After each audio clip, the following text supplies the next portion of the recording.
The Sneetches by Dr. Seuss. Now the star-belly Sneetches had bellies with stars. The plain-belly Sneetches had none upon theirs. Those stars weren't so big, they were really so small. You might think such a thing wouldn't matter at all. But because they had stars, all the star-belly Sneetches would brag. We're the best kind of Sneetch on the beaches. With their snoots in the air, they would sniff and they'd snort. We'll have nothing to do with the plain-belly sort. And whenever they met some, when they were out walking, they'd hike right on past them without even talking. When the star-belly children went out to play ball, could a plain belly get in the game? Not at all. You only could play if your bellies had stars, and the plain belly children had none upon theirs. When the star-belly Sneetches had frankfurter roasts, or picnics or parties or marshmallow toasts, they never invited the plain belly Sneetches. They left them out cold in the dark of the beaches. They kept them away, never let them come near, and that's how they treated them, year after year. Then one day, it seems, while the plain-belly Sneetches were moping and doping alone on the beaches, just sitting there wishing their bellies had stars, a stranger zipped up in the strangest of cars. "My friends," he announced in a voice clear and keen, "my name is Sylvester McMonkey McBean, and I've heard of your troubles. I've heard you're unhappy, but I can fix that. I'm the fix-it-up chappie. I've come here to help you. I have what you need, and my prices are low, and I work at great speed, and my work is 100% guaranteed."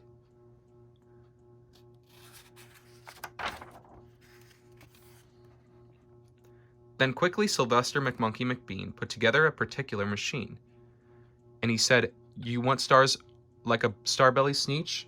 My friends, you can have them for $3 each.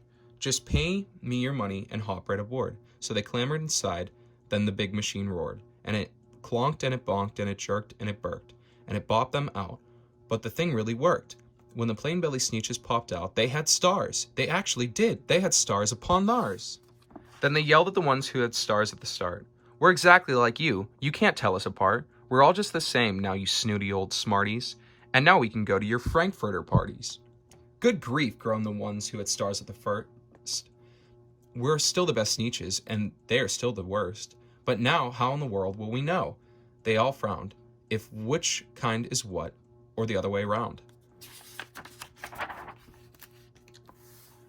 Then up came McBean with a very sly wink, and he said, "Things are not quite as bad as you think. So you don't know who's who. That's perfectly true. But come with me, friends. You know what I'll do? I'll make you again the best Sneetches on beaches, and it will only cost you $10 eaches."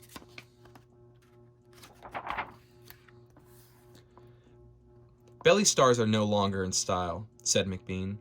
"What you need is a trip through my star-off machine. This wondrous contraption will take off your stars, so you won't look like Sneetches who have them on theirs."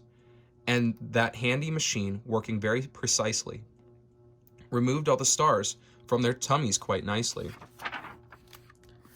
Then with snoots in the air, they paraded about, and they opened their beaks, and they let out a shout.